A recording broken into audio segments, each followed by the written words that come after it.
Assalamualaikum warahmatullahi wabarakatuh. Hari ini tanggal 24 Juli 2020, saya Tarika Ibarafa dari kelas 11 IPA akan mempresentasikan fikih mengenai bab jinayat. Bab mengenai jinayat yang pertama mengenai pembunuhan. Pengertian mengenai pembunuhan secara bahasa adalah menghilangkan nyawa seseorang, sedangkan menurut istilah pembunuhan adalah perbuatan manusia yang menghilangkan nyawa seseorang baik sengaja ataupun tidak sengaja. Macam-macam pembunuhan dibagi menjadi tiga, yakni pembunuhan sengaja, pembunuhan tidak sengaja, dan pembunuhan seperti disengaja. Pembunuhan disengaja. Pembunuhan ini dilakukan seseorang dengan menggunakan alat yang lazim dipergunakan untuk membunuh. Alat yang bisa membunuh dan membunuh dengan menggunakan anggota tubuh. Pembunuhan yang disengaja ini umumnya telah direncanakan. Pembunuhan seperti disengaja. Pembunuhan yang dilakukan oleh seseorang dengan alat yang diperkirakan tidak mungkin akan menyebabkan kematian dan pelaku tidak berniat untuk membunuh. Contoh kasus adalah membunuh seseorang dengan sandal dan tiba-tiba mati. Pembunuhan disengaja. Pembunuhan ini dilakukan tanpa ada niat dan kesengajaan oleh pelakunya, seperti menembak hewan buruan di hutan, tetapi malah terkena seseorang, atau mengendarai kendaraan dalam keadaan mengantuk yang mengakibatkan menabrak seseorang. Hukuman bagi orang yang membunuh. 1. Kisos. Jenis hukuman ini yaitu membunuh pelaku pembunuhan dengan sengaja atau setimpal dan tidak bisa dimaafkan oleh pihak keluarga. Yang kedua, yakni diat. Jenis hukuman ini adalah berupa benda atau uang yang dikenakan kepada pelaku pembunuhan yang sengaja namun dimaafkan oleh pihak keluarga korban. 3. Kafarat.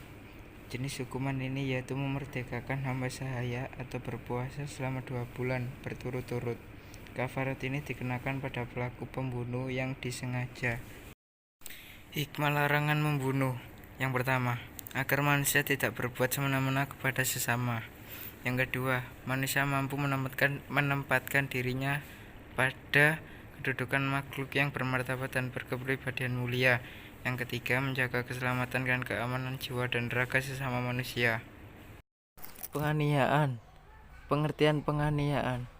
Yang dimaksud dengan penganiayaan adalah perbuatan pidana atau tindak kejahatan yang berupa melukai, merusak, atau menghilangkan fungsi anggota tubuh. Macam-macam penganiayaan. Penganiayaan dibagi menjadi 2 macam, yaitu penganiayaan berat dan penganiayaan ringan. Pertama, penganiayaan berat, yaitu perbuatan melukai atau merusak bagian badan yang menyebabkan hilangnya manfaat atau fungsi anggota badan tersebut, seperti memukul tangan sampai patah, merusak mata sampai buta, dan kedua, penganiayaan ringan, yaitu perbuatan melukai bagian badan yang tidak sampai merusak atau menghilangkan fungsinya, melainkan hanya menimbulkan cacat ringan, seperti melukai hingga menyebabkan luka ringan di bagian badan. Dasar hukuman penganiayaan. Perbuatan menganiaya orang lain tanpa alasan yang dibenarkan dalam Islam dilarang. Larangan berbuat aniaya sama dengan larangan membunuh orang lain tanpa dasar. Allah berfirman dalam surat Al-Maidah ayat 45. Untuk bacaan Arabnya silakan search sendiri di Google. Saya bacakan artinya saja. Dan kami telah tetapkan terhadap mereka di dalamnya bahwasanya jiwa dibalas dengan jiwa, mata dengan mata, hidung dengan hidung, telinga dengan telinga, gigi dengan gigi, dan luka-luka pun ada kisosnya. Assalamualaikum warahmatullahi wabarakatuh.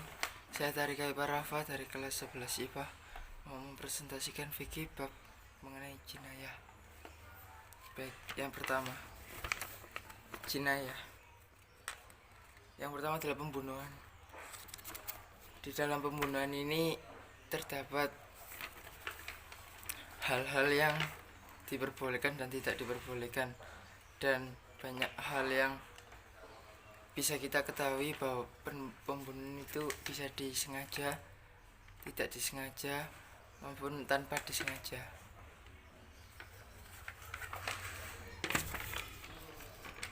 Lalu penganiayaan. Penganiayaan ini berbeda dengan pembunuhan, tapi masih satu konteks, artinya masih satu dalam hal yang tidak diperbolehkan dalam Islam. Untuk pembunuhan dan penganiayaan ini hukumnya berbeda, ada yang berat, ada yang ringan.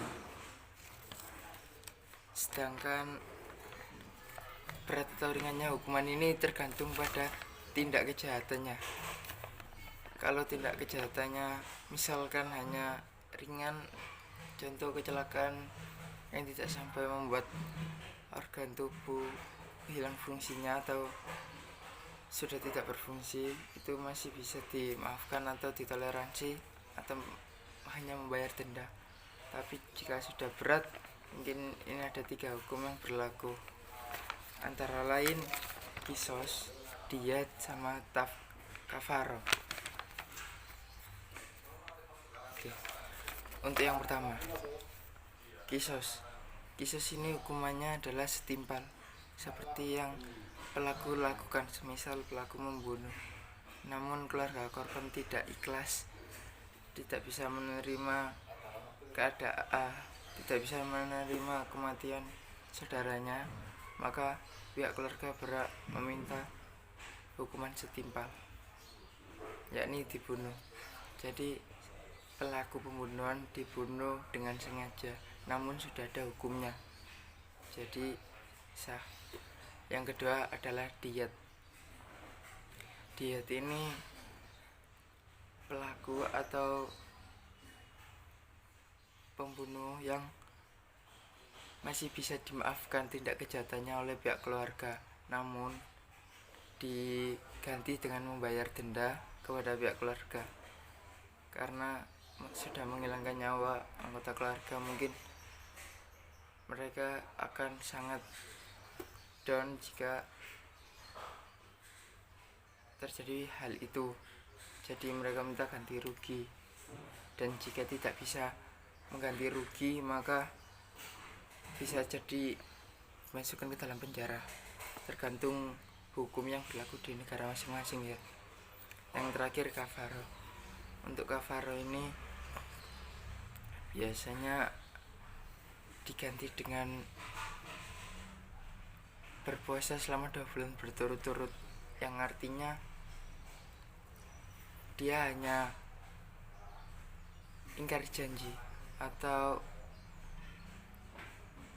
membunuh tapi berjanjinya kepada Allah.